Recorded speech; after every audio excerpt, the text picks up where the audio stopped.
Ini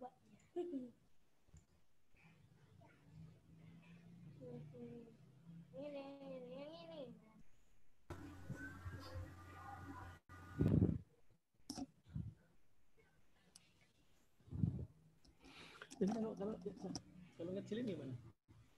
Kalau ngecil, PowerPoint-nya kecil itu gimana?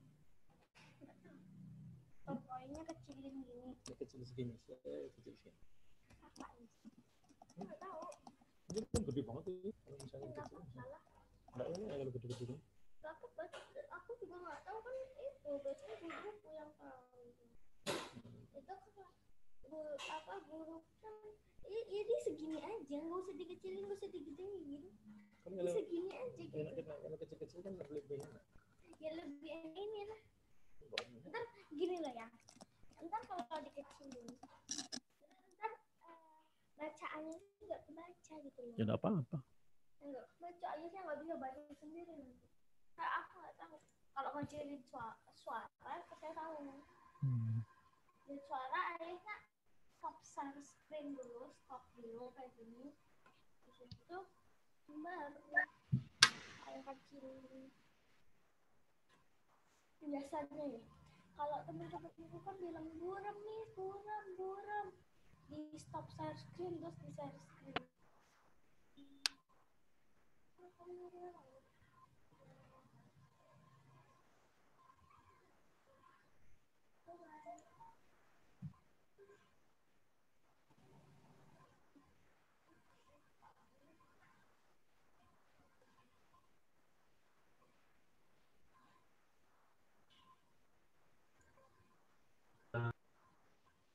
Selamat pagi teman-teman, selamat pagi dokter. Baik dokter, sebelumnya kami dari angkatan 2017 dengan jumlah total 227 orang dok. Dan ada yang kebetulan ada yang hari ini pada OSCE pada angkatan kedua, angkatan ketiga maksudnya dok, angkatan ketiga ada OSCE dok. Jadi angkatan kami ada yang menjadi probandus dok. Makanya jumlahnya tidak lengkap dan ada satu orang yang mengikuti UTB pada blok lain dokter. Baik, setelah itu di sini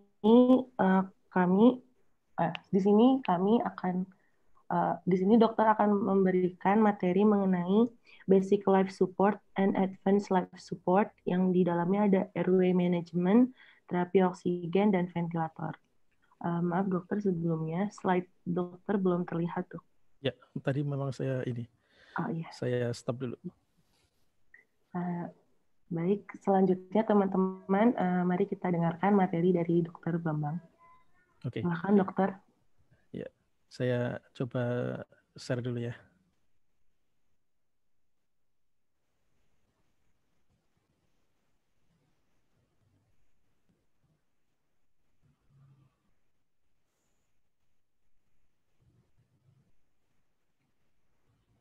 Udah terlihat? Terlihat dokter. Sudah ya? Oke, Assalamualaikum warahmatullahi wabarakatuh. Selamat pagi dan salam sejahtera untuk kita semua. Pada adik-adik angkatan berapa tadi? 2017 ya? 2017. Jadi nanti untuk yang tidak bisa berkesempatan hadir ini nanti mungkin di data aja boleh, terus nanti biar komunikasi dengan saya nanti di lain kesempatan bisa saya kasih kuliah yang sama susulan gitu, nanti waktunya aja diatur gitu ya. Nanti silakan siapa tadi? Sisi ya, benar Sisi ya. Si dokter. Ya, nanti silakan diatur kalau misalnya memungkinkan yang belum bisa bergabung nanti dicari hari yang lain, terus dibuat schedule jadwal ya, nanti mungkin itu.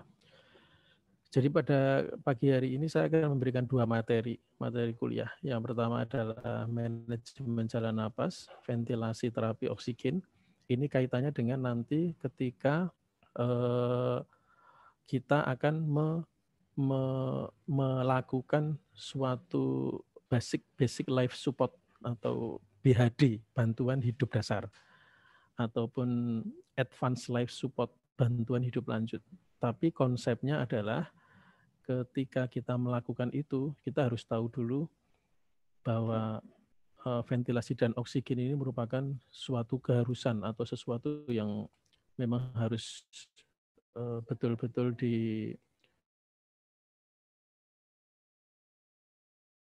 diketahui. Jadi ini materi ini sebenarnya materi Rumah Sakit Abdul Muluk kemarin ketika kita mengadakan suatu workshop kode blue rumah sakit. Kebetulan saya dan teman-teman dari Jogja itu membuat suatu pelatihan gitu ya, pelatihan kaitannya dengan medis dan non medis yang berkaitan dengan ini semua, ada manajemen jalan napas, ada BHD, ada kode blue, ada macam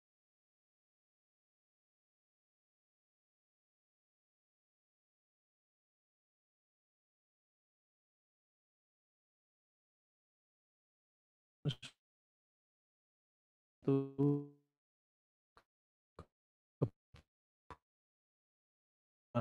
mutlak bagi sel untuk bisa hidup. Ini itu berarti kan bahwa manusia itu kan oksigen untuk karena kita napasnya sudah tidak itu namanya kematian klinis. Kematian sel itu lebih ke kematian biologis, itu lebih kematian sel. Itu kan ada istilah kayak donor organ itu ya, biasanya ada waktu, ada range waktu bahwa sistem ataupun organ ini masih bisa dimanfaatkan misalnya. Jadi antara kematian klinis dan sampai menuju ke kematian biologis. Setiap menit kita itu mendelay suatu tindakan emergensi pada pasien, maka akan menurunkan survival rate-nya lebih kurang 10%. Artinya bahwa ketika kita itu semakin cepat memberikan pertolongan resusitasi kepada pasien, itu meningkatkan angka harapan hidupnya. Kita menunda dalam 1 menit, itu akan menurunkan angka harapan hidupnya yang lebih 10%. Itulah pentingnya yang namanya basic life support ini adalah berpacu dengan waktu. Dia ada korelasinya. Semakin cepat, hidupnya semakin meningkat. Angka harapan hidupnya itu semakin meningkat. Ini emergency management, ada life saving, ya, time saving, artinya bahwa ya kehidupan tergantung daripada waktu. Waktu kita semakin cepat untuk memutuskan bahwa pasien ini dilakukan suatu tindakan.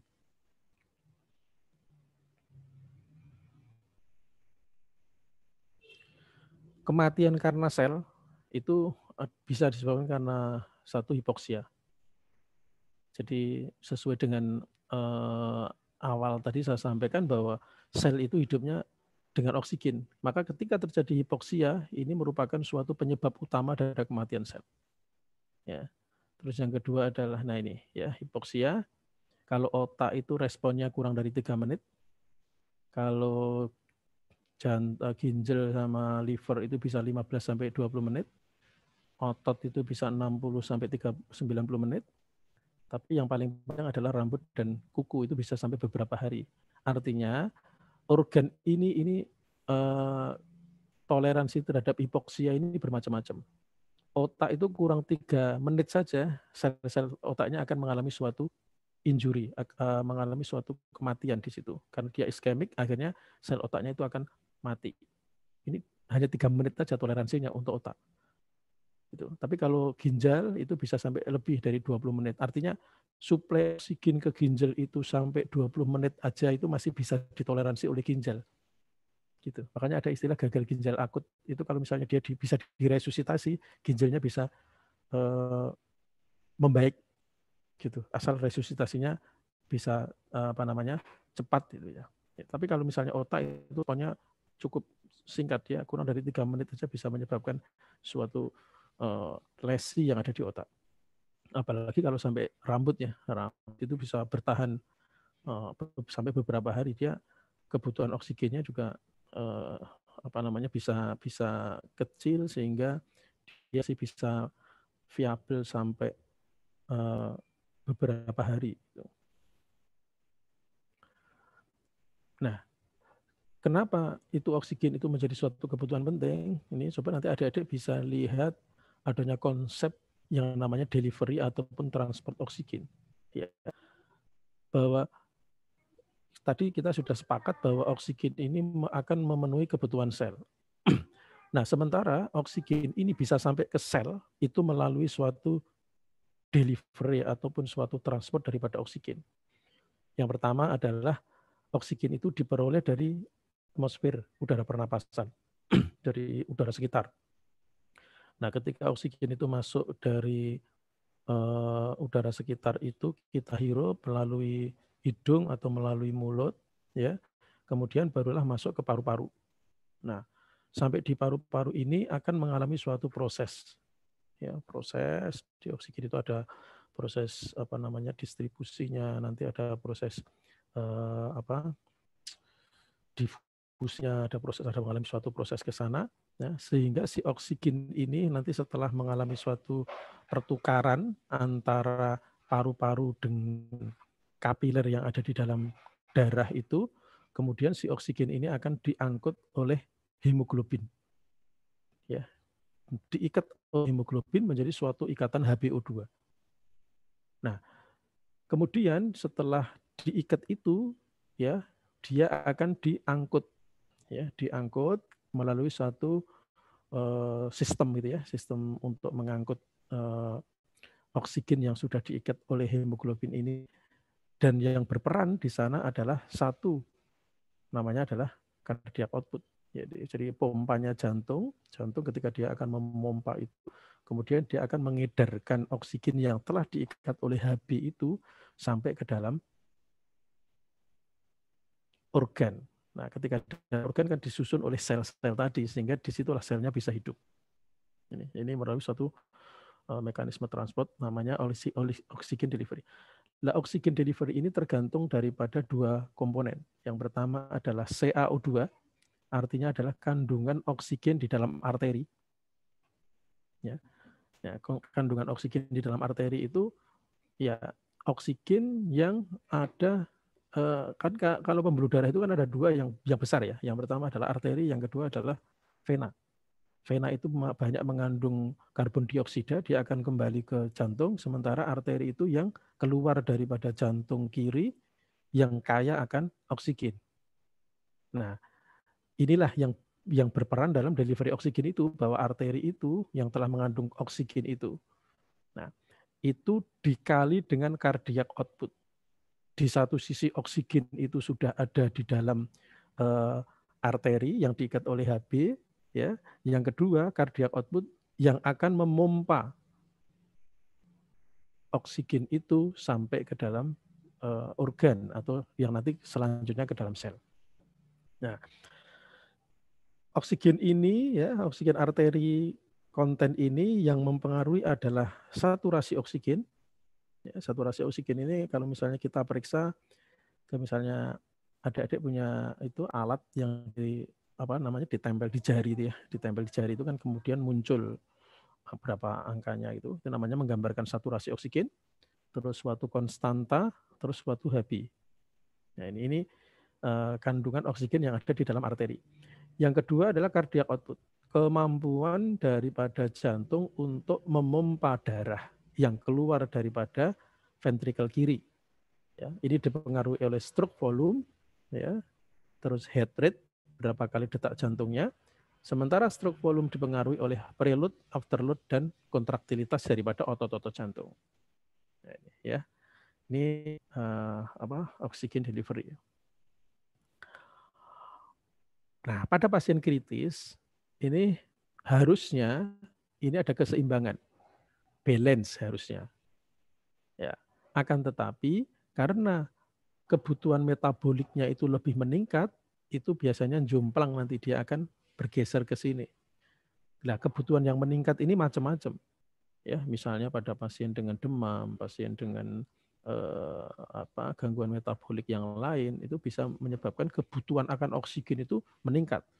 Sementara delivery oksigennya itu akan kalahkan, entah itu dia kurang atau apa itu ya, sehingga ininya jomplang dia. Jadi demand-nya, kebutuhannya lebih kebutuhannya itu lebih banyak daripada pasokannya, istilahnya kan gitu. Nah, inilah yang bisa menyebabkan global tissue hipoksia. Jadi hipoksia yang menyeluruh menimpa pada semua sel yang ada di dalam tubuh. Ya, ini harusnya ini dalam kondisi normal antara pasokan oksigen atau delivery oksigen dengan kebutuhan oksigen ini harusnya balance sama. Itu dalam kondisi normal. Akan tetapi dalam kondisi hipoksia, pasien kekurangan oksigen, kasus-kasus hipoksia macam-macam, ya, orang gelam, orang di daerah yang dataran tinggi sehingga kandungan oksigennya tipis, ya, atau orang yang tercekik, ya, orang yang penurunan kesadaran, pokoknya macam-macam, apapun penyebabnya hipoksia. Ini menyebabkan bahwa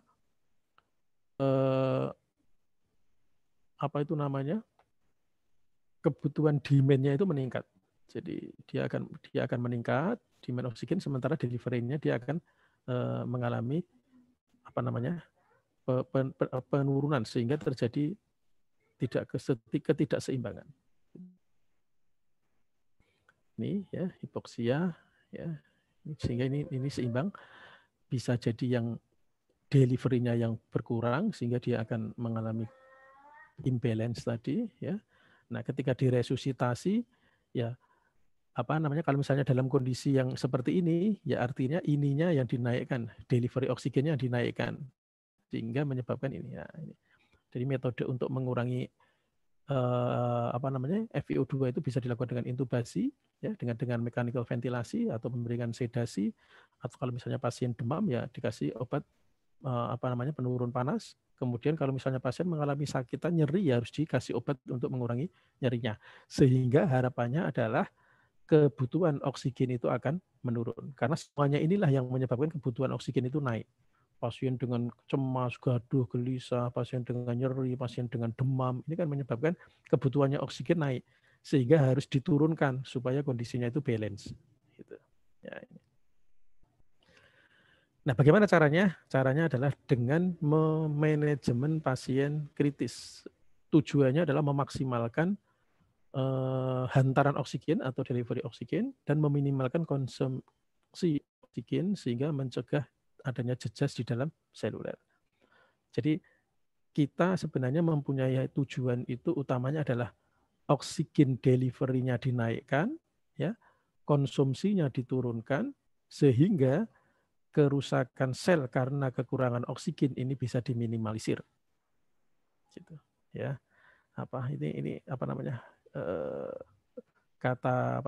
Istilahnya kata kunci di dalam kita menanganin pasien-pasien kritis. Nah, apa yang harus kita kerjakan ini? Memaksimalkan hantaran oksigen. Berarti kita harus memaksimalkan bagaimana oksigen ini masuk ke dalam paru-paru pasien. Ya, bagaimana usaha kita bahwa oksigen ini bisa maksimal masuk ke dalam paru-paru pasien. Lah, apa yang menyebabkan itu kok berkurang? Biasanya penyebabnya adalah obstruksi. Nah, obstruksi jalan napas itulah yang menyebabkan hantaran oksigen dari udara atmosfer ke paru-paru itu bisa berkurang. Sehingga apapun yang menyebabkan obstruksi jalan napas itu harus dibebaskan. Sehingga target dalam penanganan pasien kritis atau emergensi itu adalah jalan napas bebas sepanjang masa. Itu kata kuncinya. Jalan napas harus bebas sepanjang masa, sepanjang waktu harus bebas. Tidak boleh ada obstruksi. Nah, obstruksi itu penyebabnya macam-macam. Ada obstruksi karena benda padat, obstruksi benda cair, ada obstruksi mekanik, ada obstruksi karena position, ada obstruksi apapun penyebabnya, kita dalam rangka memanage pasien kritis atau pasien emergensi adalah demi memaksimalkan hantaran oksigen itu harus membebaskan jalan napas. Nih, obstruksi harus dibebaskan.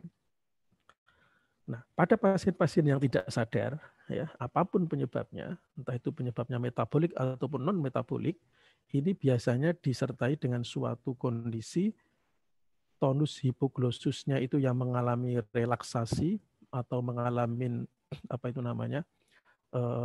kelemahan, sehingga cenderung dia akan menutup ke bawah atau terdorong ke bawah karena posisinya pasien itu yang supine, yang terlentang. Ini gambarannya seperti ini. Ya, jadi karena pasien tidak sadar, apapun penyebabnya pasien itu tidak sadar, dia kecenderungan adanya penurunan di tonus hipoglossus yang ada di lidahnya itu, dia ototnya dia akan mengalami kelemahan sehingga dia akan kedorong ke bawah. Ini akhirnya terjadilah obstruksi di sini. Harusnya normalnya seperti ini. Orang napas itu ya dari hidung sini terus sampai masuk paru-paru, dari hidung terus masuk ke trakea, atau kalau misalnya tidak dari hidung, dari mulut ini, dari mulut sini terus masuk ke trakea, dari sini masuk ke trakea. Dalam kondisi yang tidak sadar, akhirnya dia akan jatuh ke bawah sini. Nah, akan terjadi blok airway sehingga bisa menyebabkan suatu periodik namanya nanti apnu. Ya, apnu, tidak dapat napas. Artinya tidak ada aliran lagi dan ini menyebabkan obstruksi. Sehingga apa? Hambatan oksigen dari atmosfer ke paru-paru akan terhambat. Ini yang harus kita perhatikan. Nah, untuk memanajemen pasien seperti tadi, yang pertama adalah kita talking patient. Jadi responnya bagaimana? Kalau responnya baik, oh berarti dia karena masih respon, sehingga kemungkinan RW-nya masih baik. Nah, ya kalau misalnya orang itu tidak sadar ini datang ke tempat kita, ya, atau kita menjumpai orang yang tidak sadar dimanapun, entah itu di jalan, entah itu di lapangan, entah itu di mall, entah itu dimanapun, ya dimanapun saja. Kok kita menjumpai pasien tidak sadar, kita harus lakukan apa? Responnya dulu bagaimana? Ya, dilihat responnya. Ya, kalau responnya baik, ya RW-nya mungkin masih terbuka, ventilasinya mungkin masih baik. Ya, kalau misalnya ventilasi baik, RW-nya baik, berarti kan aliran oksigen ke otak masih baik. Oh, berarti pasiennya sadar. Gitu. Ya, kalau misalnya dia ada obstruksi, ya mestinya aliran oksigen ke otak jelek. Oh, berarti pasiennya bakalan tidak sadar karena otaknya kekurangan oksigen. Gitu. Ya, makanya respon dulu yang pertama di ini. Ya, bisa dengan dipukul-pukul pasiennya, terus atau bisa dirangsang nyeri atau ditepuk-tepuk dadanya, itu untuk merespon apakah pasien ini benar-benar tidak sadar atau ada penyebab lain. Dengan cara ya setelah respon tadi kemudian dilihat cek pernapasannya, look, listen, feel. Jadi dilihat pola napasnya, dadanya mengembang apa tidak, ya, didengarkan dengan ini posisinya. Jadi satu gerakan, satu posisi ini dia bisa melibatkan 3 hal. Matanya melihat adanya gerakan dinding dada, hidung, telinganya mendengar apakah ada hembusan napas di situ atau ada sumbatan yang berupa snoring, gargling atau apa di hidungnya, kemudian dilakukan feel, dirasakan. Orang kan kalau bernapas itu di samping mengeluarkan CO2 juga mengeluarkan H2O, sehingga ada rasa kayak hembusan air kayak gitu ya. Itu dirasakan di situ. Jadi look, dilihat adanya agitasi, penurunan kesadaran atau biru-biru, atau retraksi, gerakan dadanya yang mengalami gangguan. Ya, sambil dilihat apa pasiennya sianosis biasanya dimulai dari ujung jari gitu. Terus listen, didengarkan adanya suara snoring, ya, suara gargling, ada napas berarti kan ada sumbatan jalan napas di situ, ada stridor, ya, ada suara parau, kemudian feel, hembusan napas. Nah, kematian karena gangguan jalan napas itu, ya, pertama tidak mengenali adanya gangguan. Orang sebenarnya ada gangguan napas, tapi karena kita tidak tahu dikira oh pasiennya ya tertidur atau pasiennya ini, sehingga kita tidak tahu ternyata pasiennya ini terlambat mengambil tindakan, kesulitan dalam pertolongan. Ya, ini yang sering penyebab kematian yang disebabkan karena gangguan jalan napas.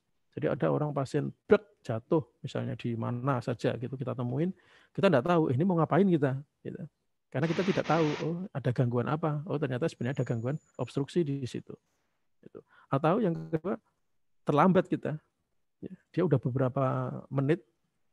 Tadi dikatakan otak itu toleransinya hanya sekitar 3 menit. Oh ternyata dia tidak sadarnya sudah beberapa menit ya, akhirnya sudah terjadi kematian sel. Akhirnya. Ini pemeliharaan jalan napas ya secara manual itu dengan triple manuver ya, head tilt, chin lift, jaw thrust itu. Chin lift, head tilt, jaw thrust. Ini merupakan suatu gabungan ya namanya triple airway manuver ya, triple airway manuver. Nanti mungkin bisa dilihat atau di search di bagaimana caranya untuk sementara waktu. Kalau nanti di anestesi di UGD bisa kita praktekkan langsung ke pasien ya. Tapi untuk tahun depan udah koas belum ini? Belum masuk koas ya, tahun depan ya? Insya Allah dok. Insya Allah udah masuk ya. Jadi nanti untuk saat-saat awal ya mungkin bisa kita lihat dulu bagaimana sih tak melakukan head tilt, chin lift, jaw thrust. Bisa lewat manekin atau di set di YouTube atau apa itu. Nah, terus bantuan alat sederhana dengan oroparingeal, nasoparingeal, bantuan alat lanjutan bisa dengan pemberian LMA, pakaian LMA, atau kombicup, atau intubasi dengan ET. Jadi ini tujuan semuanya ini sebenarnya apa? Untuk memelihara jalan napas supaya bebas sepanjang masa. Bebas sepanjang waktu.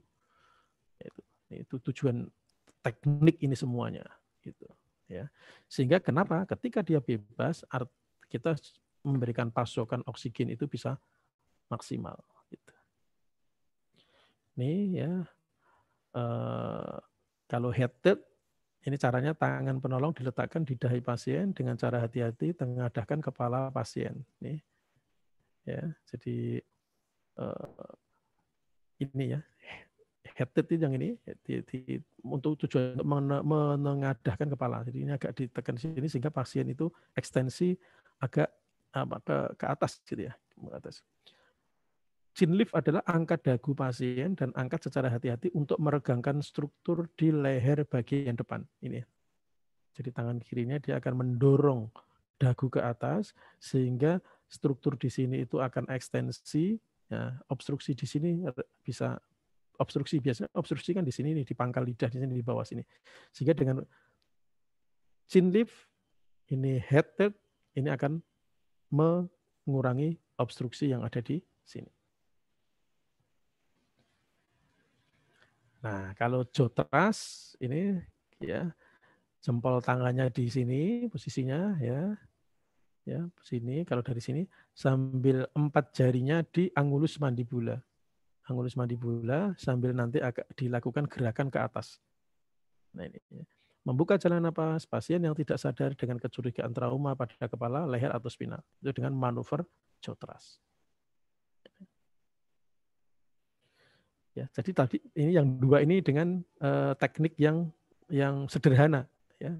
Tiga hal tadi ya. Head tilt, chin lift, jaw thrust itu merupakan suatu manuver jalan napas untuk membebaskan jalan napas dengan teknik yang sederhana. Jadi dengan gerakan pakai tangan aja mungkin kita bisa menyelamatkan nyawa seseorang gitu ya. Karena bisa membebaskan obstruksi. Yang kedua adalah dengan alat sederhana. Dengan pemberian pipa oroparingeal ya, mengatasi obstruksi oleh soft palatum dan lidah pada pasien yang tidak sadar. Ya, kerugiannya ini tidak bisa ditoleransi dengan baik pada pasien yang masih sadar. Pasien yang GCS-nya itu masih di atas 10 biasanya dia akan menolak pemberian oroparingeal ini karena rasanya kan tidak nyaman karena dia di sini kan di pangkal lidah nanti ujungnya. Ini gambarnya seperti ini. Ya. Cara memasukkannya nanti sini sehingga ilustrasi gambarnya ketika dia masuk di dalam di sini seperti ini. Ini namanya oroparingeal cup atau opa, ya, atau kalau orang ngomong Gudel, ya, Gudel itu penemunya, ya, seorang dokter yang dari Belanda pada waktu itu yang menemukan alat ini pertama, sehingga kadang kalau adik-adik di UGD atau di apa Gudel itu maksudnya oroparingeal cup. Nah, ini teknik pemasangannya. Yang pertama adalah buka mulut pasien korban, ya, masukkan pipa secara terbalik, ya, caranya masuknya terbalik ini dulu, ya, sampai kira-kira dasar mulut pasien. Kemudian setelah dia mentok sampai kepala tumor ini, baru diputar 180 derajat. Putar RW 180 derajat dengan hati-hati sehingga ujungnya mengarah ke bawah paring pasien. Ini jadi pertama masuknya seperti ini posisinya, ketika sudah sampai mentok di palatum diputar 180 derajat sehingga fix posisi dalam mulut pasien adalah seperti ini nanti gambarannya. Ini, ya. Tuh. Nah, ini secara gambar, ya, pasien masuknya posisi seperti ini, ya. Ini posisi pasien maksudnya seperti ini. Nah, ukuran yang tidak tepat justru akan menyebabkan obstruksi jalan napas. Cara mengetahui ukurannya pas itu adalah ini tadi, ya. Nah, ini. Jadi ini, ya, alat ini kira-kira nanti dia ujungnya itu sampai di angulus mandibula. Ini ujungnya sampai angulus mandibula. Karena alat ini ukurannya bermacam-macam. Ya, mulai dari nomor 1 sampai nomor 8. Macam-macam ukurannya, tergantung daripada apa itu namanya? Ya, tergantung daripada saluran dari ujung bibir sampai pangkal di nasofaring itu. Ukurannya macam-macam. Sehingga pilihan ukurannya pun juga sangat menentukan. Gitu. Ya. Sebenarnya secara gampang, ya, cara mengukurnya di luar dari ujung bibir ditarik, dipaskan, ya kira-kira sampai di angulus mandibula. Nah, ketika kita sama melihat ukuran, gambarannya seperti ini. A ini, ya, nah ini sampai sini. Ini yang benar yang ini ukurannya, dari ujung bibir nanti sampai ke angulus mandibula. Ini. Ketika dia ini, ya, kalau dimasukkan nanti ketemunya ini gitu, ya. Nah, ini yang pas. Ini sampai sini. Ya. Kalau dia terlalu panjang, ujungnya nanti akan mentok di sini. Justru nanti aliran udara dari sini dia tidak mentok di sini. Aliran dari sini dia akan mentok di sini. Ini akan menyebabkan tidak maksimalnya pemberian oksigen. Nah, beda dengan ini kan, beda dengan yang di B ini. Masuk, nah ini udara bisa langsung masuk ke trakea sini. Ini. Masuk di sini, udaranya bisa langsung masuk ke sini. Tapi kalau yang ini dia akan mentok sini, bisa jadi dia akan balik lagi ke atas. Gitu. Nah, kalau misalnya terlalu kecil, dia ujungnya nanti juga di pangkal lidah. Pangkal lidah. Nah, akhirnya oksigennya kan tidak maksimal, tidak bisa masuk di sini. Nah, ini yang paling benar, yang paling pas. Ya, nanti tolong diperhatikan dalam pemilihan OPA, oroparingeal airway. Nah, tadi adalah lewat mulut, yang sekarang lewat hidung. Nasoparingeal airway. Ini, ya. Kalau tadi lewat mulut, ini lewat hidung seperti ini, ya. Nah, tata laksana jalan napas lanjut bisa dilakukan dengan tadi yang dua tadi adalah yang sederhana, ya, dengan OPA atau dengan oroparingeal atau dengan pipa paringeal tadi dengan yang sederhana istilahnya. Tapi kalau yang lanjut itu dengan menggunakan suatu teknik, ya, namanya intubasi endotracheal atau CUP ETT. Atau kalau misalnya tidak pakai ETT dengan laryngeal mesh airway atau dengan kombinasi, ya, kombinasi antara keduanya ini. Ini alternatifnya, ya. Tak tunjukin Sebenarnya untuk intubasi itu adalah pemberian oksigen, untuk bantuan ventilasi, untuk mengurangi kebutuhan oksigen, mengamankan jalan napas, membersihkan jalan napas, pemberian obat melalui obat-obat resusitasi. Komplikasinya, bisa menyebabkan trauma, bisa menyebabkan intubasi esofagus, bisa intubasi endotrachea, ya, atau terjadi refleks vagal. Ini tekniknya, ya. Oke, nanti saya jelasin. Ya, jadi pertama adalah posisi dulu. Ya. Artinya ini posisi apa? Head lift, chin lift. Untuk membuka jalan napas dulu. Nah, sebelum dilakukan itu, insersi itu dilakukan oksigenasi dulu. Ya. Kasih oksigen dulu karena pasien kan ketika kita lakukan tindakan intubasi seperti ini, pasien kan tidak bernapas. Nah, ketika tidak bernapas ini kita kasih cadangan dulu oksigen di paru-paru. Jadi kasih oksigen dulu, ya, oksigen murni dulu. Ya. Setelah dikasih oksigen, baru ada asisten yang menekan krikoid, ya. Kalau misalnya pada kasus-kasus emergensi biar tidak terjadi regurgitasi, ya. Kemudian dilakukan laryngoskop. Ini namanya laryngoskop. Ya, ini laryngoskop sambil divisualisasi adanya plika vokalis. Gambaran plika vokalis, ya. Kalau ini namanya epiglotis, yang di atas ini namanya epiglotis, ini plika vokalis. Nah, laryngoskop ini adalah memvisualisasi supaya terlihat ini yang akan kita cari. Nah, ET-nya ini endotracheal tube ini nanti akan masuk ke dalam sini, lubang ini masuk ke sini. Ya, masuk ke sini sehingga nanti akan diperoleh gambaran ini masuk ke sini tadi ya. Nah, ini masuk sini. Lah, alat laryngoskop ini adalah untuk memvisualisasi biar mudah kita memasukkan endotracheal tube ke dalam plika vokalis. Ini plika vokalis. Dan nanti gambarannya kayak ini. Ini ET-nya, endotracheal tube-nya masuk ke sini nih.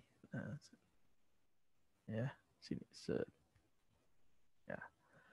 Nah, nanti kalau misalnya sudah dilihat di gambaran radiologi misalnya, gambarnya seperti ini. Jadi dia masuk ke plika vokalis, trachea, dan ujungnya ini kira-kira di atasnya percabangan antara paru kiri dan paru kanan.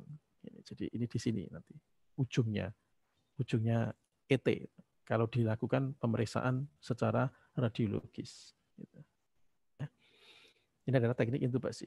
Nanti aplikasinya ketika masuk di anestesi, ketika masuk di UGD jaga, nanti kita ajarin pada pasien. Ya. Ventilasi dengan ETT saat RCP. Ini ya, kalau saat RCP bisa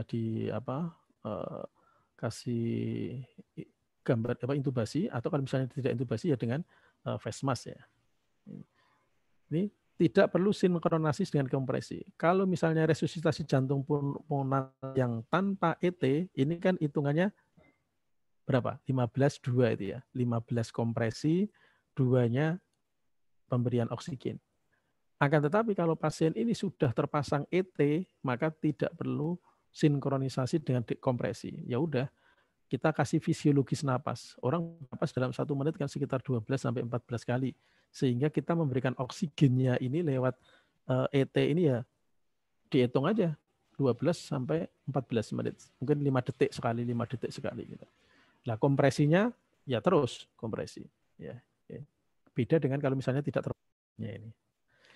Ventilasi diberikan hanya sampai dada terangkat selama 1 detik.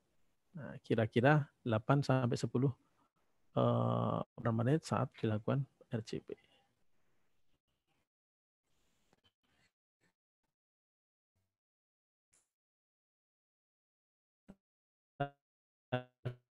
Di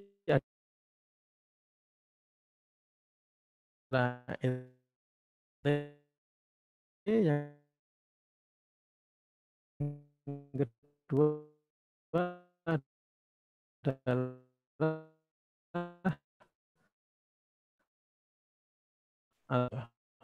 MA itu seperti hidup ini kebetulan masuk ke lambung gitu, ya tinggal pakai yang satunya aja gitu ya. Tinggal pakai yang satunya. Ini kan ada dua. Karena lubang di sini ini kan ada dua ya. Satu lubang trachea masuk ke paru-paru, yang kedua lubang esofagus masuk ke lambung. Artinya kalau misalnya kita pakai kombi cup asal masuk ke dalam mulut, nanti mana yang apa namanya yang terbuka, tinggal dilakukan insuflasi yang ada di sini. Kalau misalnya tersedia alat ini. Nah, terus tadi adalah kita kan obstruksi yang kaitannya dengan posisi. Yang kedua adalah suction. Ya, suction itu untuk ini sama. Ini adalah usaha untuk membebaskan jalan nafas. Kebetulan kalau suction ini dilakukan adalah obstruksinya itu bentuknya adalah cair. Ya, kalau misalnya obstruksinya itu bentuknya padat kan di suction enggak bisa. Tapi kalau misalnya cair mau di finger ya enggak bisa, harus dilakukan suction, disedot. Jalan napas dibersihkan atau di suction ya dengan daya hisap mesinnya itu sekitar 80 sampai 120 mm Hg. Waktu penyedotnya juga tidak boleh terlalu lama karena nanti akan menyebabkan apa namanya oksigennya juga kurang masuk ya. Kateternya lunak, selalu dibantu dinamik saat penyedotan. Ini. Yang selanjutnya adalah manajemen pemberian alat bantu napas dan terapi oksigen. Nah, normalnya bahwa orang itu bernapas ya tanpa bantuan. Ya pakai udara bebas, terus lewat hidung, lewat mulut gitu. Itu oksigen yang ada di atmosfer masuk ke dalam tubuh ini kan kandungannya hanya sekitar 21%. Ya, sekitar 21%. Ya, yang 79% itu adalah merupakan campuran daripada zat-zat lain di luar oksigen. Ada hidrogen, ada helium, ada karbon monoksida, macam-macam di situ. Itu oksigen ya sekitar 21% di atmosfer. Nah, ketika pasien itu tidak mencukupin dengan oksigen secara fisiologis dia secara normal ya membutuhkan terapi oksigen atau alat bantu untuk menambah oksigen. Itu. Nah, bantuannya ini tergantung ya macam-macam ya, bisa karena mungkin dia obstruksi atau kebutuhan oksigen yang lebih besar seperti tadi yang saya sampaikan di depan tadi, karena kebutuhannya itu besar sehingga pasokannya pun juga harus lebih besar. Itu biasanya dikasih yang pertama untuk awal-awalnya adalah nasal kanul. Cara memasangnya seperti ini ya. Nasal kanul ini biasanya ujungnya itu nanti ada melengkungnya, itu agak melengkung disesuaikan dengan anatomis yang ada di hidung. Sini ya, terus biar tidak lepas dicentelkan dikaitkan di telinga ya, terus dikaitkan di sini nanti biar tidak lepas. Nah, peningkatan kecepatan aliran oksigen 1 liter per menit itu akan meningkatkan FiO2 sebesar 4%, maksimal hanya 44%. Sehingga kalau kita pakai nasal kanul itu kan apa itu namanya?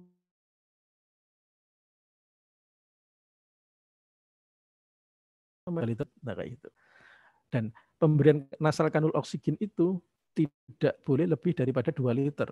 Ya, karena kalau misalnya 1 liter aja dia sudah meningkatkan 44%. Kebutuhan oksigen padahal hanya 21% untuk normalnya. Makanya oksigen nasal kanul juga tidak boleh dibuka flow yang terlalu besar. Ya. Terus yang kedua adalah penggunaan sungkup muka sederhana. Ini sungkup muka sederhana ini biasanya bisa dengan kecepatan alirannya yang lebih gede, 6 sampai 10 liter.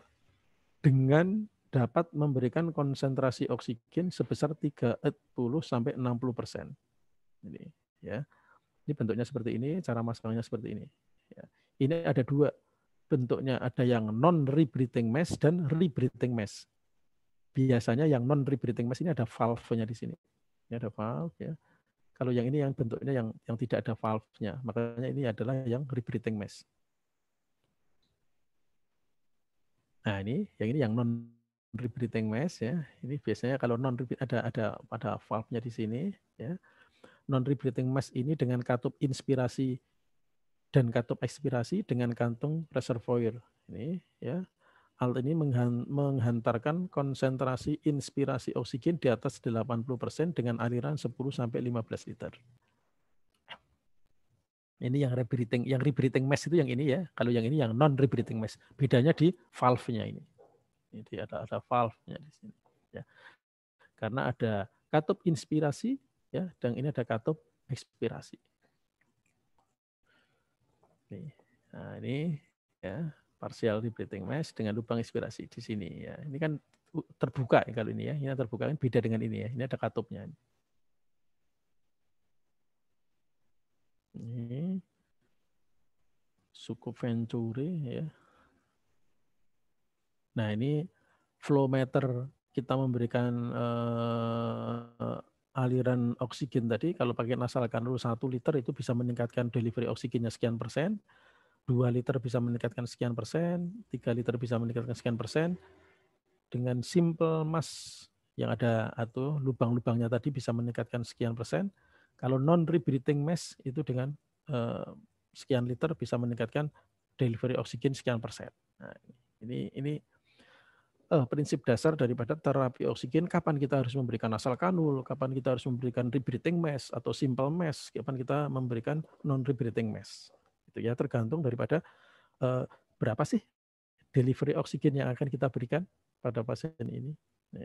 Ya, sehingga dari konsep awal tadi bahwa delivery oksigen ini akan kita seimbangkan dengan adanya demand oksigen, kebutuhan oksigen pada pasien. Ini pemberian bantuan dengan ventilasi tekanan positif, indikasinya adalah henti napas, napas spontan yang tidak adekuat, menurunkan kerja pernapasan akibat hipoksia, ataupun ventilasi spontan yang tidak adekuat. Ini ya caranya ini dengan face mask ini namanya ya, face mask atau sungkup muka, tapi dengan ventilasi tekanan positif karena apa? Kita bagging, kita masukkan udara pernapasan dengan suatu alat namanya ambubag ya, di bagging kemudian diberikan sungkup terus dikasih ventilasi positif karena apa? Pasiennya tidak bisa bernapas sendiri atau bisa sendiri tapi tidak adekuat. Nih ya. Pasien yang henti napas sama sekali, apnu, dia tidak bisa napas, harus dikasih bantuan tadi, jalan napas dengan tekanan positif lewat bagging, atau sebenarnya dia tidak bisa, atau dia sebenarnya bisa napas spontan, tetapi tidak adekuat, ya, napasnya ya kecil-kecil gitu, sehingga volume tidalnya tidak cukup, ya harus ditambahin. Ya, namanya spontan, tapi diberikan asis tambahan dari bagging yang kita berikan. Ini reservoir ya, ini baggingnya ini ya, karena ini kalau misalnya ditambah tekanannya dia bisa masuk ya, bisa masuk ke paru-paru gitu. Ya, biasanya di sini ada source sumber daripada oksigen, selang gitu dimasukkan ke sini untuk mengisi reservoir oksigen yang ada di sini. Nah, kalau misalnya ini ditekan, ini bisa masuk ke dalam pasien. Nah, gambarannya seperti ini ya. Jadi tadi ya ditekan tadi ya. Terus kalau sendiri nanti ya cara megangnya seperti ini, tapi kalau misalnya pakai tangan 2 dengan asisten ya caranya seperti ini. 3 jari di angulus mandibula sampai omentum, yang 2 jari megang di masnya. Ya, ini mas di masnya ya. Tangan yang kedua di omentum, sepanjang omentum sampai ke angulus mandibula. Nah, ini pemantuan oksigen yang kita berikan tadi ya dengan ini ya. Oke. Jadi itu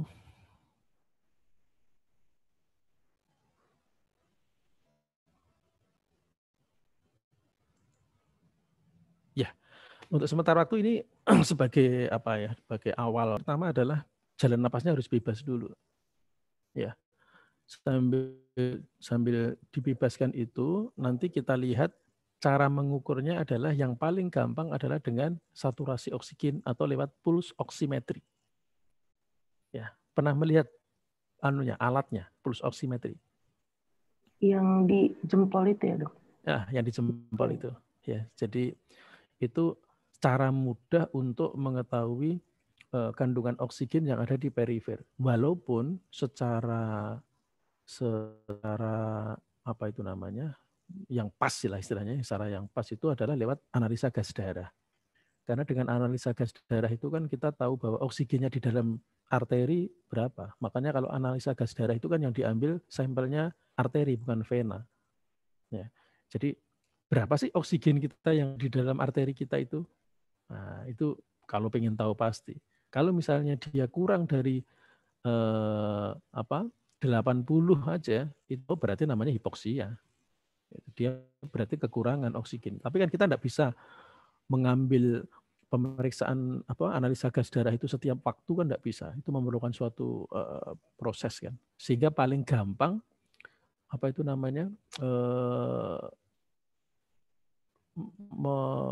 melihatnya, memonitoringnya, paling gampang monitoringnya adalah dengan pemberian saturasi oksigen. Nah, saturasi oksigen itu kan ya tidak boleh kurang daripada 90. Ya, jadi kalau orang normal itu kan 90.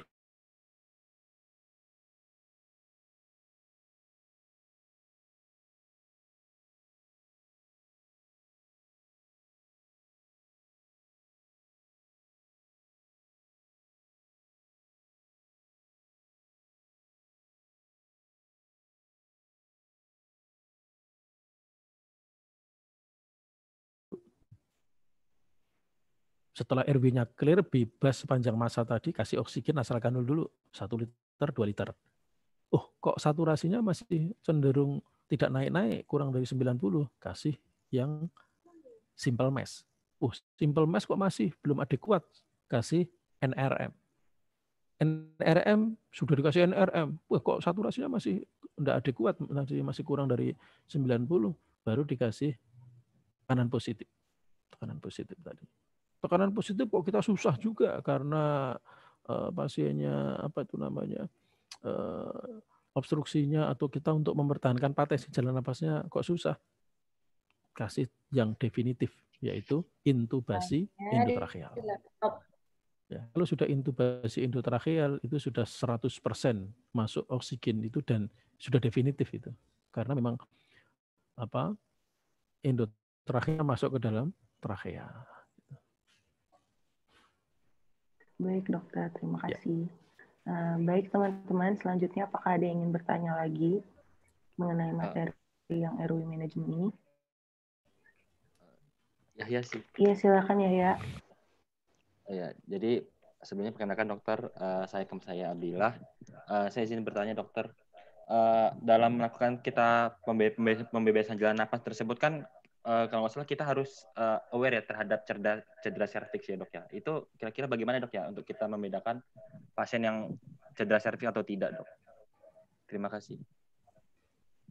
Ya, jadi semua pasien dengan trauma, apalagi sampai trauma kepala, ya, itu kita harus hati-hati dan perlakukan pasien itu sebagai cedera servikal sampai terbukti dia tidak mengalami cedera servikal. Nah, sehingga kita harus hati-hati di dalam memberikan RW manajemen manuver tadi, harus hati-hati. Ya, karena kita kan tidak tahu ini yang namanya kecelakaan, kadang kita tidak tahu gimana tadi jatuhnya bagaimana, kita tidak menemukan, tahu-tahu ya ketemu pasien itu di UGD atau kalau misalnya di jalan ya sudah tergeletak di jalan gitu aja. Nah, kita hati-hati di dalam memberikan manuver-manuver tadi. Jangan-jangan kita terlalu ekstrim ekstensi ataupun kita terlalu ekstrim headbuild-nya justru menambah cedera servikal itu. Nah, ini biasanya sih ada teknik khusus tadi yang disebutkan saya slide tadi adalah dengan cara triple manuver tadi. Kalau triple manuver itu head to chin lip-nya relatif lebih minimal karena servikalnya nanti lebih inline position ya, lebih apa namanya lurus gitu ya, lebih aksesnya itu lebih lurus gitu dengan adanya travel maneuver, sehingga tidak perlu ekstensi apa namanya kepalanya terlalu nengadah, itu tidak. Biasanya sih pakai triple maneuver yang tadi ya, yang atau nanti bisa dilihat lagi ya apa namanya itu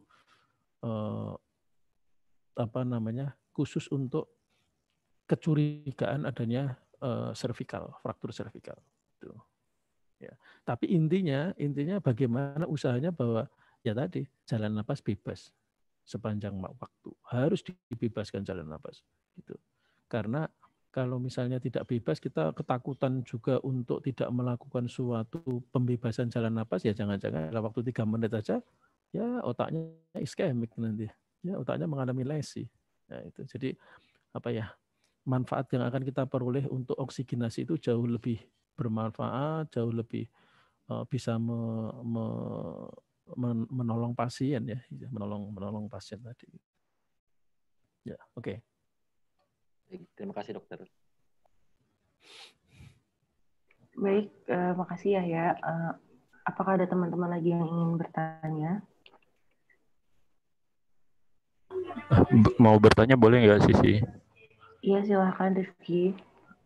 Ya, izin bertanya. Terima kasih Sisi. Terima kasih dokter. Izin bertanya dok. Kemarin saya dan 11 teman saya mengadakan diskusi bersama-sama dengan diawasi oleh satu dokter. Terus kami membahas tentang kayak tekanan ventilasi positif itu kan menggunakan sungkup oksigen dok. Kalau misalnya itu udara yang masuk itu ada kemungkinan masuk ke lambung gitu dok, dan menyebabkan reflux lalu aspirasi ke paru-paru. Nah, kenapa tekanan positif itu masih dibutuhkan gitu dok? Padahal kan udah ada komplikasinya gitu dok. Atau mungkin bagaimana gitu untuk mencegah komplikasi itu dok? Terima kasih dokter. Ya itu tekanan positif harus ya apa namanya gini. Kepentingannya kan kita ingin memberikan oksigenasi. Dalam suatu keemergensian itu oksigenasi jauh lebih penting. Karena kalau misalnya itu pasien tidak dikasih oksigen, ya akhirnya nanti hipoksia ke sel, ya endingnya kematian sel. Kematian sel di dalam organ itu. Ya kalau kematiannya selnya itu misalnya pasiennya masih hidup tapi sel ginjalnya mengalami iskemik, mengalami lesi, ya akhirnya pasien gagal ginjal. Jadi apa itu namanya, tindakan mesti ada apa ya prioritas ini, terus tapi juga ada resikonya. Memang yang namanya ventilasi positif itu bisa menyebabkan insuflasi oksigen ke lambung, karena di dalam saluran itu kan ada 2 ya, di situ ada trachea yang masuknya ke paru-paru dan ada esofagus masuk ke lambung. Ketika kita masukkan gas, apalagi dengan sungkup muka tadi, mesti dia akan masuk ke 2 saluran itu. Ya, 2 saluran itu masuk, kemudian salah satunya masuk ke lambung, terjadi insuflasi, distensi, ya akhirnya terjadi reflux. Nah, ketika reflux bisa jadi dia akan menyebabkan aspirasi. Nah, itu. Jadi makanya itulah pentingnya kehati-hatian. Ketika kita melakukan tekanan positif ataupun bagging pada pasien yang henti napas ataupun napas tidak adekuat, ya kamu harus sedia apa? Apa yang harus kamu siapkan? Kumbah ya, suction. Suction itu harus penting. Ya, itu sewaktu-waktu terjadi regurgitasi ya harus disaksen biar tidak masuk ke trachea. Atau kalau misalnya di UGD misalnya pasien tidak sadar, ya kamu pasang NGT dari awal. Ya, pasang NGT sehingga ketika terjadi tadi suatu saat nanti kita akan memberikan ventilasi, ya, oksigenasi, sudah ada pengamannya dulu, kasih NGT dulu. Nah, jadi ada apa namanya istilahnya kayak teknik-teknik ya, teknik-teknik di situ seninya bahwa oh ini melakukan ini ada resikonya, resiko itu bisa kita minimalisir dengan ini misalnya. Semua tindakan medis semuanya seperti itu, bukan hanya di emergensi, bukan hanya di di anestesi, semuanya ada tindakan. Ada resikonya. Kamu melakukan tindakan ini, resikonya ini. Oh, kamu melakukan terapi ini, ada ininya. Sehingga kan ada itu istilahnya namanya apa ya? Komplikasi dan efek samping. Ya, jadi itu sih pilihan-pilihan yang memang harus ada antisipasinya lah istilahnya kalau misalnya kita melakukan suatu tindakan. Ya. Kecuali kalau intubasi tadi kan, kalau intubasi 100% masuk ke trachea. Itu enggak ada ketakutan lagi adanya terjadi aspirasi, regurgitasi, lambungnya nanti bakalan kebanyakan oksigen, toh sudah masuk ke trachea sehingga tidak ada udara yang masuk ke lambung lagi gitu. Ya. Terima kasih, Dok. Baik, dokter. Sudah 3 pertanyaan, dokter. Apakah Oke. dilanjutkan? Break dulu ya. Kira-kira Baik, dokter. berapa menit? Sampai jam 10 ya kita mulai lagi ya. Baik, sambil saya menyiapkan materi yang kedua ya. Baik, Oke. Dokter.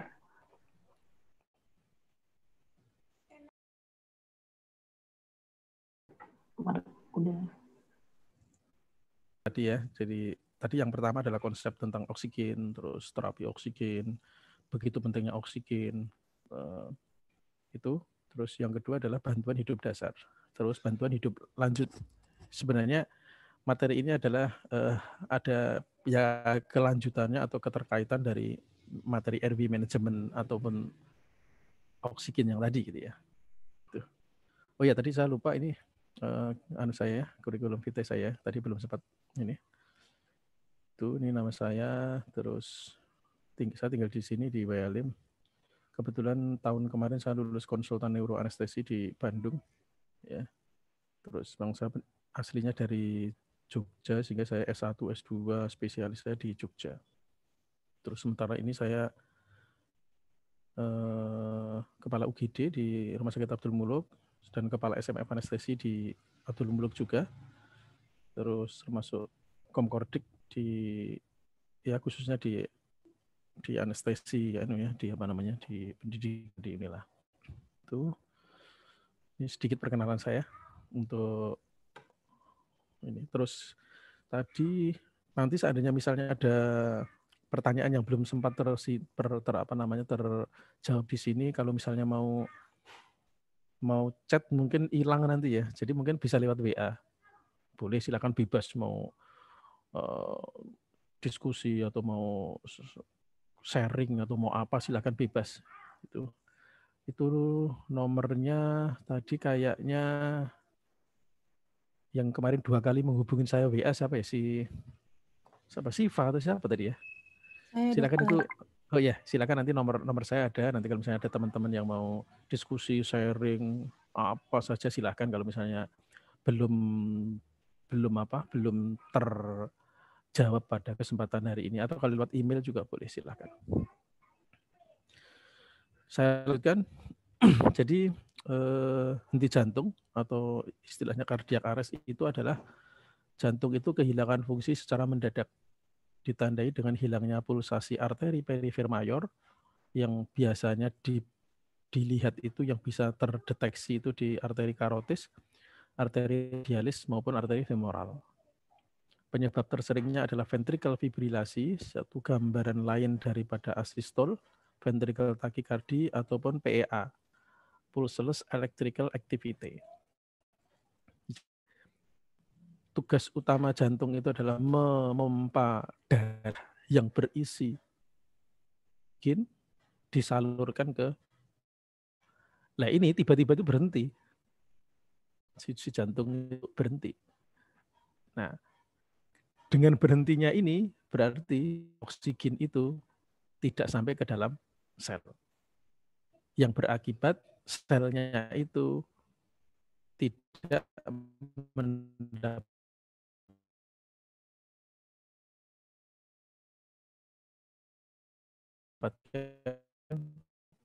oksigen sebagai fungsinya sel. Nah, jadi itu sebenarnya itu tidak sel gitu aja, sehingga sel yang otaknya itu ke pons ataupun batang otak, ya itulah sumber kehidupannya di situ, ya sudah berhenti dia. Gitu. Nah, CPR dan defibrilasi itu 3-5 menit setelah henti jantung akan meningkatkan harapan hidup sebesar 49-75%. Terus setiap menit tanpa CPR menurunkan angka harapan hidup 7-10%. Seperti yang tadi ya, yang saya sampaikan tadi bahwa 1 menit itu sangat berarti. Kita tidak ataupun terlambat melakukan CPR 1 menit saja itu menurunkan angka harapan hidup sampai 10%. 2 menit 20%, 3 menit 30%. Gitu. Jadi artinya apa? Semakin cepat kita memutuskan untuk memberikan CPR, akan semakin baik harapan hidupnya pasien itu. Jadi time is saving tadi ya, time is living tadi. Jadi itu apa namanya? Konsepnya seperti itu. Semakin cepat kita menentukan, oh ini pasien harus segera di RJP. Nah itu. Jadi itu semakin memberikan angka harapan hidup. Ini chain of survival, jadi ada surveillance untuk pencegahan. Di rumah sakit biasanya ada suatu sistem. Misalnya kayak kode blue rumah sakit, sehingga ketika terjadi kasus cardiac arrest, alarmnya berbunyi. Ya, alarmnya berbunyi. Sehingga semua orang bisa langsung tahu, sehingga usaha untuk memberikan respon time yang secepatnya. Itu namanya surveillance atau pencegahan. Ya. Atau dari situ kebijakan misalnya di rumah sakit ada titik-titik tertentu diberi alat resusitasi, entah itu ada AED atau DJ shock atau alat-alat RV management yang ada di situ di titik-titik tertentu di rumah sakit. Ketika terjadi cardiac arrest di tempat ini, dia langsung mengambil troli emergensi yang terdekat di situ. Gitu. Jadi itu namanya surveillance dan pencegahan. Dan ini pun sebenarnya bukan hanya di rumah sakit, akan tetapi di tempat-tempat ya dalam tanda tempat-tempat umum, misalnya di mall, di bandara, di stasiun, ya, di terminal, di mana itu harusnya disediakan itu, gitu ya, disediakan itu. Ya, kalau di Indonesia mungkin masih terbatas jumlahnya, tapi kalau di luar negeri biasanya sudah ada tempat-tempat keramaian itu di titik-titik tertentu sudah ada informasi, oh di situ ada troli emergensi di situ, gitu ya. Terus pengenalan secara cepat kejadian di jantung, sehingga aktivasi dari sistem respon emergensi bisa cepat. Ya itu kalau di rumah sakit mungkin dengan sirine atau mungkin dengan toa atau mungkin dengan telepon atau dengan apa misalnya pengumuman yang keras gitu. Kode blue ataupun biasanya sih kode blue di ruang gelate pasien laki-laki 25 tahun, nah, misalnya di suara pengeras gitu, sehingga orang yang terdekat setelah mendengar suara itu bisa responnya cepat. Itu melakukan suatu sistem aktivasi. Kalau misalnya di mall misalnya harusnya ada sistemnya juga, yaitu kardiak pasien henti jantung pengunjung di titik ini misalnya. Jadi orang yang terdekat di situ bisa langsung memberikan basic life support. Karena apa? Basic life support itu bisa dilakukan oleh siapapun. Ya, tapi kalau advance life support itu memang harus tenaga yang terlatih. Ya, entah itu bidan, entah itu perawat, dokter apalagi. Itu harus bisa melakukan advance life support. Tapi kalau BHD itu semuanya harus bisa. Semuanya harus bisa. Bahkan kalau di luar negeri ada sertifikasinya. Ya. Orang yang usianya sekian ataupun lulus pendidikan ini harus dapat sertifikasi BHD. Itu kalau di tempat kita kan hanya orang di rumah sakit saja. Makanya di rumah sakit itu anggota Kode Blue, kebetulan saya ketua tim Kode Blue di rumah sakit, itu ada 2, medis dan non-medis. Non-medis itu contohnya kayak satpam, tenaga farmasi, tenaga administrasi, ya, terus tukang parkir, orang jual gorengan yang berkeliling di rumah sakit. Nah, itu kan dibekali dengan BHD non-medis. Tapi harusnya sebenarnya semuanya harus bisa. Gitu ya. Makanya pentingnya sebenarnya pemberian bekal BHD itu pada orang awam sekalipun sebenarnya. Nah, setelah aktivasi kemudian dilakukan RJP secara dini tadi, ya, semakin cepat angka harapan hidupnya semakin keputusan. Oh, ini dilakukan RJP, ya, harus secara cepat. Tentunya keputusan ini harus disertai dengan kemampuan kita memutuskan suatu suatu tindakan. Oh, ini harus dilakukan. Nah, itu. Terus bagaimana caranya? Nah, itu dibekali dengan satu ya basic keilmuan ya, bahwa ini pasien membutuhkan itu. Yaitu tindakan dini defibrilasi dan automatic defibrilasi. Sorry ya, sebentar ada telepon masuk. Penting ya. Halo? Enggak ngesis, bukan Imam. Iya, baru ngisi kuliah tadi saya. Nah. Oke, terus? Oke.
Sorry, tadi ada gangguan.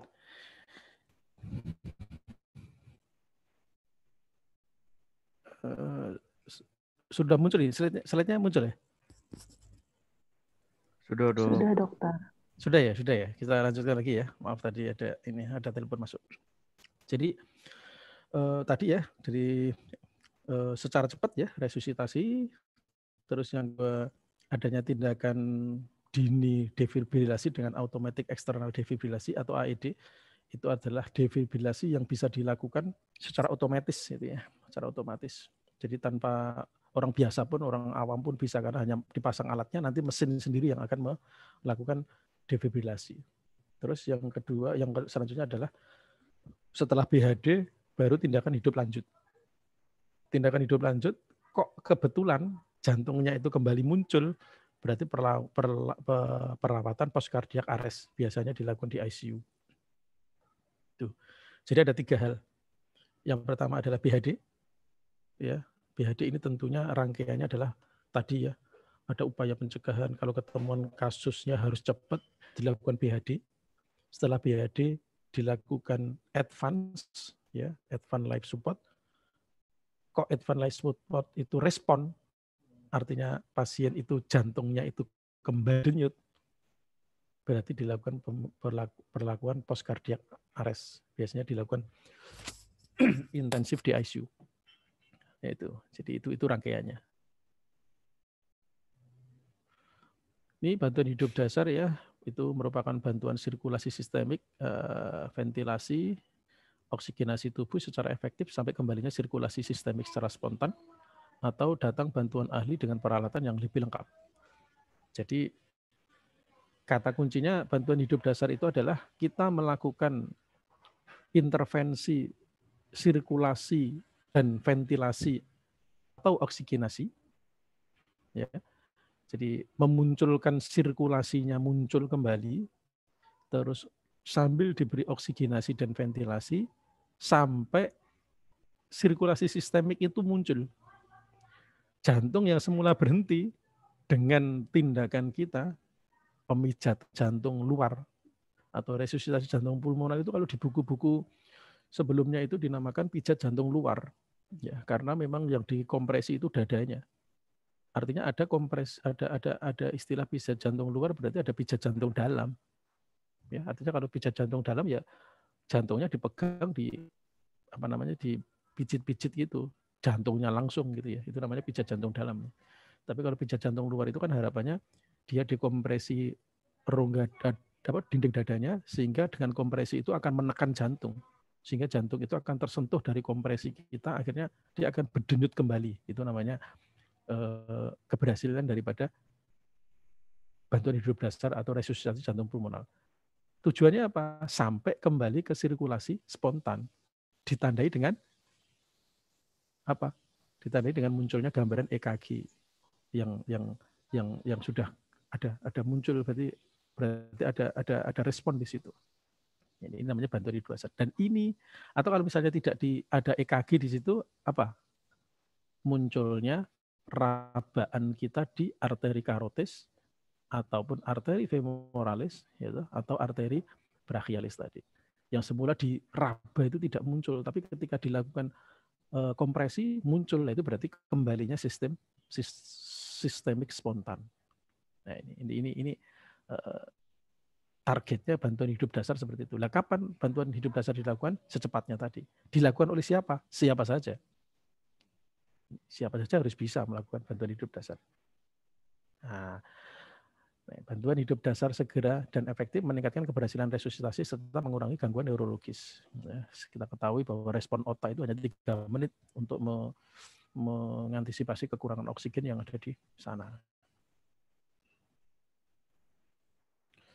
Ini ya, kalau di ini Abdul Muluk aktivasi kode blue ini pasti ada pasien atau korban yang henti jantung tadi ya tidak respon, panggil, dirangsang ya tidak respon, oh berarti pasien ini memang tidak sadar, kemudian dicek pasiennya tidak bernapas ataupun tidak bernapas normal, nah ini sambil dicek napasnya, arteri karotisnya dicek, Liston look feel-nya dilihat, sehingga satu rangkaian itu kita sudah menentukan, oh pasien tidak ada sistemiknya, spontan, dengan arteri karotis yang diraba tidak ada respon, arteri femoral atau arteri brachial. Oh pasien tidak bernapas, oh dengan look, listen, feel, oh ternyata pasien tidak bernapas. Oh responnya bagaimana? Oh dipanggil-panggil, digoyang-goyang, dicubit-cubit, dipukul-pukul, pasiennya tidak ada respon. Oh berarti ini kita pastikan bahwa pasien itu henti jantung dan napas. Jadi penemuan kasus secara cepat kita harus memeriksakan pasien secara simultan, mengambil keputusan secara cepat. Yang kedua, panggil bantuan, aktivasi kode blue yang sudah disepakati di rumah sakit atau di mana saja, itu ambil bantuan. Nah, setelah panggil bantuan itu harapannya apa? Harapannya tim sekunder dengan alat tadi bisa datang kalau kita manggil bantuan tadi. Nah, tapi tidak harus nunggu ini datang, dilakukan RCP. Inilah namanya bantuan hidup dasar.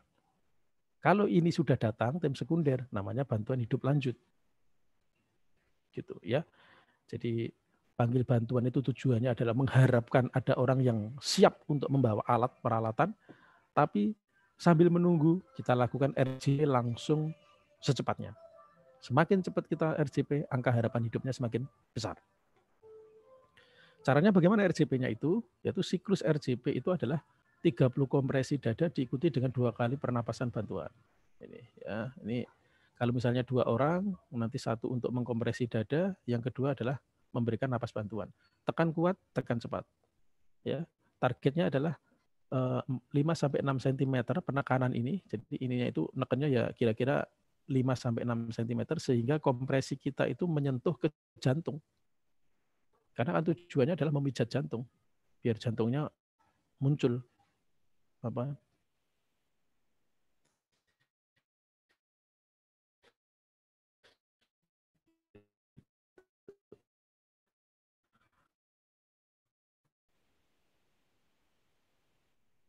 Nah, itu kekuatan kompresi ini 10 pasang.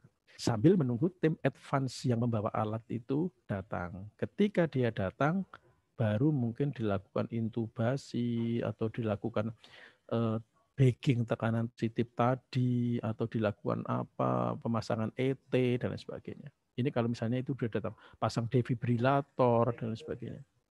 Ya. Ini pastikan lingkungan aman. Ya, sebelum kita menolong, pastikan lingkungan aman dulu. Yang pertama adalah mengenali kejadian di jantung, itu pastikan lingkungan aman, cek respon. Tadi ya, cek respon, pasien goncang-goncang, kita pegang, kita rangsang, sambil ditanya, Pak, apakah Bapak baik saja? Misalnya kok tidak respon, oh berarti pasien itu memang tidak sadar. Ya. Sambil dicek, tadi ya, langsung aktifkan emergency system. Yang disepakati di situ, di rumah sakit saya kira semuanya ada. Ya, entah itu lewat sirine tadi, atau lewat toa, atau lewat telepon, atau lewat apa, biasanya di suatu sistem emergensi rumah sakit ada, atau di tempat-tempat umum harusnya ada. Ini sambil cek secara nadi dan pernapasan secara simultan tadi, ya tentukan pasien itu bernapas apa tidak. Kalau misalnya tidak bernapas atau bernapasnya tidak normal, ya lewat tadi ya, look, listen, feel tadi, sambil dicek nadi karotesnya, arteri karotesnya. Arteri karotes, ini posisinya seperti ini, tangannya seperti ini, ngeceknya, ya sambil meraba nadi korban. Jika nadi korban tidak teraba, bisa dipastikan itu terjadi henti jantung. Ini tadi tidak teraba, henti jantung. Terus mulai dilakukan suatu resusitasi jantung pulmoner atau bantuan hidup dasar dengan cara tadi ya, dekompresi, terus bantuan pernapasan, ini kompresinya seperti ini ya, di sternum ini posisinya di atas sternum sedikit ya. Sini tumpuannya adalah tangannya lurus ini, lurus karena tumpuannya di bahu di sini. Itu kalau misalnya ininya tidak lurus berarti nanti kekuatannya tidak maksimal. Karena targetnya berapa? 5-6 cm ini bisa terdorong ke bawah. Kalau pada anak-anak ini ada anak. Ini teknik ibu jari, ya, ada anak teknik kompresi pada dada bayi kalau bayi ya. Ini kompresi dada yang efektif, tekan cepat ya 100 kali per menit, tetapi tidak boleh lebih dari 120 kali per menit. Kuat ya. Untuk dewasa sekitar 5-6 cm, tapi tidak lebih dari 6 cm. Terus lakukan secara kontinu.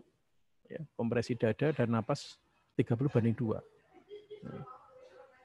Pastikan leadership dan teamwork untuk menjamin kompresi dan ventilasi yang optimal. Kali kalau misalnya 2 orang, di situ harus ada leadernya, gitu ya, atau nanti bergantian. Gitu. Nah, buka jalan napas, berikan bantuan napas, yaitu tadi ya, ini head, ini chin lift, ya, atau jaw thrust seperti ini. Setelah dilakukan kompresi dada 30 menit, buka jalan napas dengan 3 cara tadi, sambil dikasih oksigen. Ini kasih oksigen. Teknik oksigennya itu bisa mouth to mouth. Ya. Kita masukkan. Nah, adekuatnya itu adalah volume yang cukup untuk membuat dada mengembang. Jadi kita jangan hanya sekedar memberikan napas, ya, tetapi juga dievaluasi. Kira-kira adekuat apa tidak. Nah, adekuatnya ditandai dengan dadanya itu mengembang. Berarti ventilasi ataupun oksigen yang kita berikan itu cukup untuk mengembangkan paru-parunya. Gitu. Ya, makanya supaya tidak terjadi obstruksi, ya tadi, head, chin lift, bebaskan jalan nafas. Nih. Kalau misalnya ada alat, ya, bisa pakai ini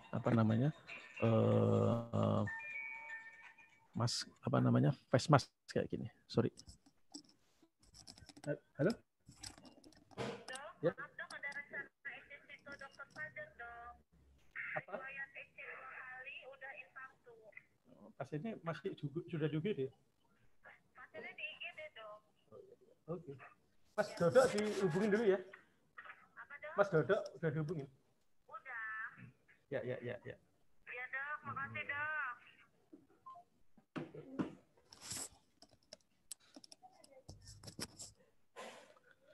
Oke, saya lanjutkan. Tadi ada telepon, ada operasi situ. Jadi teknik bantuan napas, jadi hindari pemberian bantuan napas yang cepat dan berlebih. Ya, jadi ya tadi kalau misalnya pernapasan ya 2 kali kira-kira cukup dengan membuat dada mengembang, terus kompresinya ya 30 kali dengan tadi.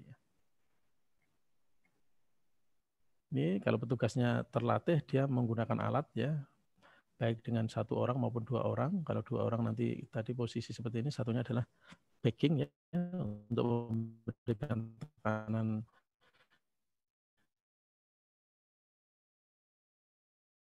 ya, bantuan napas, kompresi bergantian tiap 5 siklus untuk menghindari kelelahan. Cek respon ulang setelah 5 siklus. 5 siklus itu ya 32 sampai 5 kali. Itu hanya 1 siklus. Nah, terus sampai 5 siklus itu kalau misalnya dihitung bisa 2 menit baru dilakukan respon. Responnya bagaimana cara mengeceknya? Seperti awal tadi. Raba arteri karotisnya, lihat dadanya, pernapasannya, sudah ada napas spontan apa belum. Nah, gitu. Nah, itu terus dilakukan kontinu hingga AED ataupun 10 advance itu datang. Setiap 5 siklus respon diulangi, 5 siklus diulangi. Itu untuk menilai kemajuan daripada RCP yang kita lakukan. Nah, seandainya tim advance datang, dia dengan AED, ya, AED itu bentuknya seperti ini, ya, automatic electrical defibrillator. Artinya dia itu mendefibrillator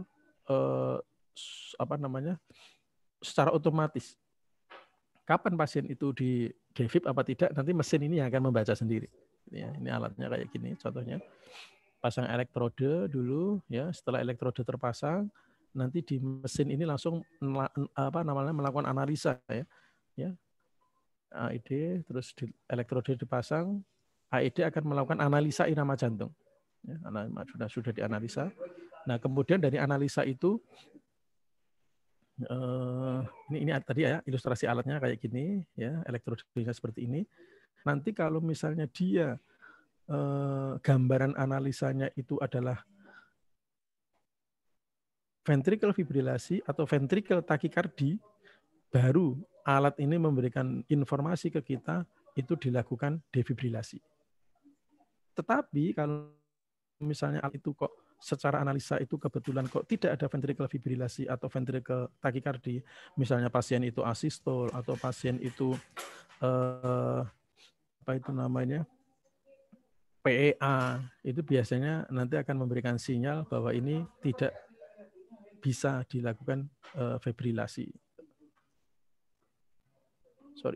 Nih, shock diperintahkan, ya, jangan sentuh korban, tekan tombol shock, lanjutkan RCP kali per menit. Jika shock tidak diperintahkan, lanjutkan RCP sesuai dengan perintah AED. Ini alatnya nanti sudah menganalisis sendiri. Nih ya, tadi sama ini flowchart-nya bahwa dilakukan korban ketemu, dilakukan RCP, siklus, AED datang, dilakukan. Kalau misalnya iramanya itu shockable, nanti dia akan memberikan defibrilasi sekian joule gitu sendiri, tapi kalau misalnya tidak shockable, tetap dilanjutkan RCP. Ya. Pemilihan posisi recovery digunakan pada korban, ya, mempertahankan potensi jalan napas dan mengurangi resiko obstruksi jalan napas. Ini langkah-langkahnya. Kalau sudah tadi ya sudah bebas jalan napasnya tadi dengan posisi mantap tadi ya, posisi ini dilakukan ketika pasiennya udah napas, ya, pasiennya udah baik untuk menghindari adanya aspirasi. Ini derajat obstruksi, ada yang obstruksi berat, batuk tidak efektif, operasi ringan, batuk efektif. Ya. Oke, saya sebutin. Nah, ini penata laksanaan sumbatan jalan napas pada anak, misalnya dengan abdominal thrust. Kalau misalnya sumbatannya itu sumbatan padat, ya. Kalau sumbatan air bisa disaksen, tapi kalau misalnya padat kan harus dikeluarkan. Nah, ini. Itu tadi adalah bantuan hidup dasar. Nah, bantuan hidup lanjut itu merupakan lanjutan dari bantuan hidup dasar, dilakukan oleh personil atau tim yang terlatih dengan menggunakan alat ataupun peralatan, ya, dan obat-obatan yang bersifat suportif terhadap kardiovaskuler.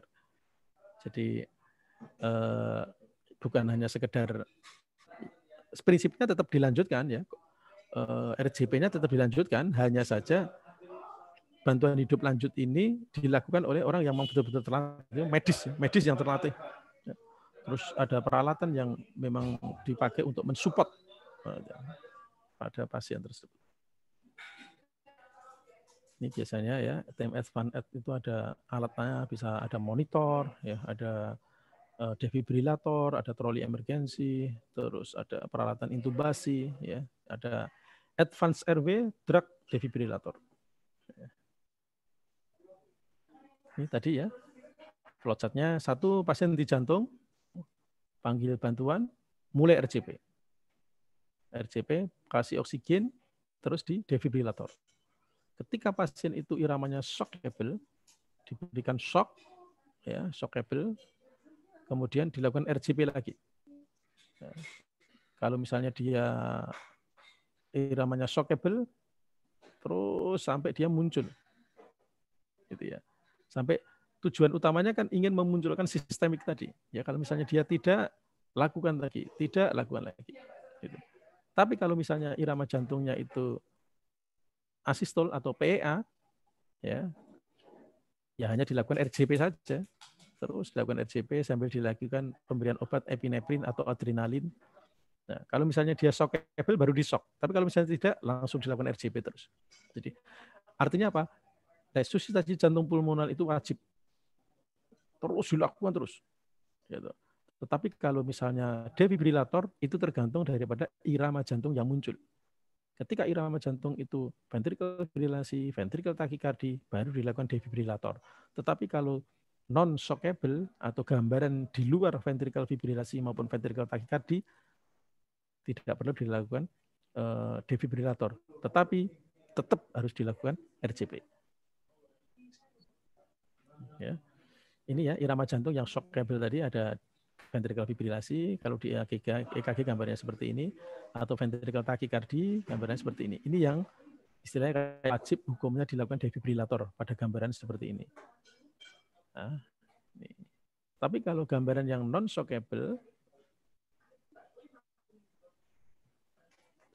nah ini yang non-shockable asistol atau PEA. Ya ini tidak perlu dilakukan defibrilator, tapi cukup dan harus dilakukan resusitasi jantung pulmoner, RJP aja.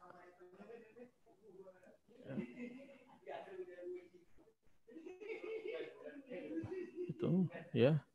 Nah, pemberian vasopresor ya tujuannya untuk meningkatkan aliran darah ke otot jantung ataupun otak selama RJP. Pemberiannya bisa dilakukan epinefrin atau adrenalin dengan yang merupakan reseptor alfa adrenergic dengan dosis 1 mg setiap 3-5 menit ya. Terus pemberian rutin sulfas atropin pada pasien PEA atau asistol itu tidak digunakan lagi pada algoritma henti jantung. Jadi yang paling penting adalah penggunaan adrenalin sebagai suatu vasokonstriktor. Nah, terus tadi ya alat bantu napas tingkat lanjut tadi jika memungkinkan dipasang ini LMA ya, LMA. Terus kalau misalnya tidak ya kalau memungkinkan lagi ya diintubasi tadi ya. Tapi kan misalnya intubasi ya tinggal mensinkronkan aja jumlah kompresi maupun jumlah oksigennya, ventilasinya. Ini penyebab yang reversibel biasanya ditandai dengan 5H5T ya, hipoksia, hipovolemik, adanya asidosis atau hiperkalemi atau hipotermi, ini yang menyebabkan hipoksia. Sehingga dengan hipoksia itu menyebabkan kematian sel tadi yang ini sifatnya sebenarnya yang sifatnya reversibel. Artinya kalau penyebab ini bisa diresusitasi, dibenerin, ya kemungkinan selnya tadi akan kembali lagi. Kalau misalnya kita cepat ya untuk memberikan penanganan ini. Ya, kalau misalnya misalnya tamponade, tension, ya trombosis, trauma atau keracunan, ya, ini yang penyebab reversibel adanya kematian sel tadi. Ini gambaran defibrilator ya. Biasanya kalau AED tadi adalah menu otomatis untuk sendiri, tapi kalau misalnya yang manual kita harus melihat gambaran EKG-nya. Ya, kalau EKG-nya itu bentuknya ventricle tachycardia, ventricle fibrilasi, ya kita kasihkan defibrilator. Tapi kalau misalnya enggak, ya enggak perlu ya. Tapi kalau automatic dia bisa menganalisa sendiri alatnya itu. Tapi kalau yang manual kayak gini kita harus melihat gambaran EKG.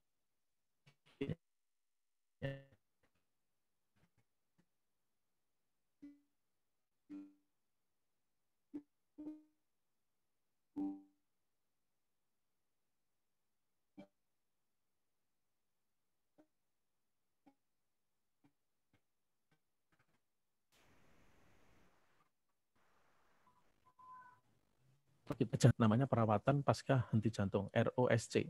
Ya. Tujuannya mengoptimalkan fungsi kardiopulmoner dan fungsi organ vital. Ya.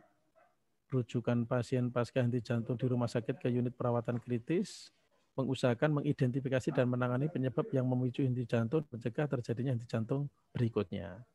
Ini ya, return of spontaneous circulation (ROSC). Jadi setelah muncul kembali jantungnya berdenyut, apa yang harus dilakukan?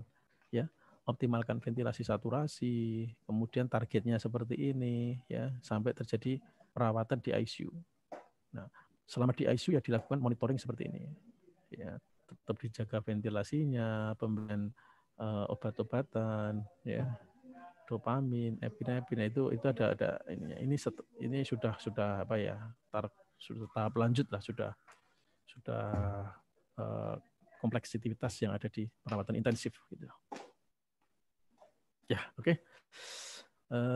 Itu apa namanya yang poin-poin untuk apa PHD kalau misalnya lanjut ya, nanti bantuan hidup lanjut itu sebenarnya memang ya dilakukan oleh orang yang terlatih ya, terlatih. Apalagi kalau pasca henti jantung itu harus dilakukan perawatan di intensif memang.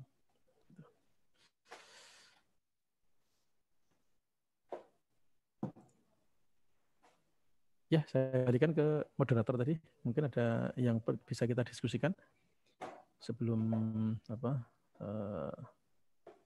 berkaitan dengan ini kuliah yang barusan. Silakan. Siapa tadi? Iya, baik dokter. Baik teman-teman, sudah disampaikan tadi yang materi bantuan hidup dasar. Apakah dari teman-teman ada yang ingin bertanya?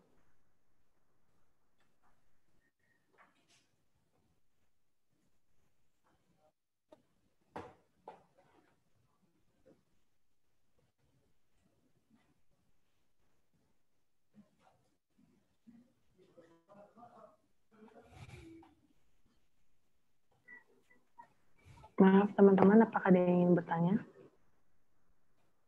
Atau yang ingin didiskusikan?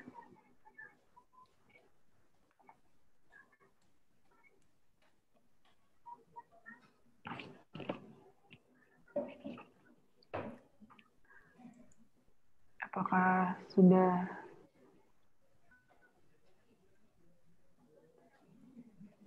apa yang berkaitan dengan ini ya, nanti silakan lewat WA boleh ya. Jadi kalau misalnya belum bisa pada kesempatan ini disampaikan. Demikian pada perkuliahan atau diskusi sharing pada pagi ini, banyak kekurangan, saya mohon maaf yang sebesar-besarnya ya. Mungkin saya cukupkan sekian ya. Assalamualaikum warahmatullahi wabarakatuh. Waalaikumsalam warahmatullahi wabarakatuh. Terima kasih banyak dokter. Salam. Terima kasih dokter. Terima kasih banyak dokter.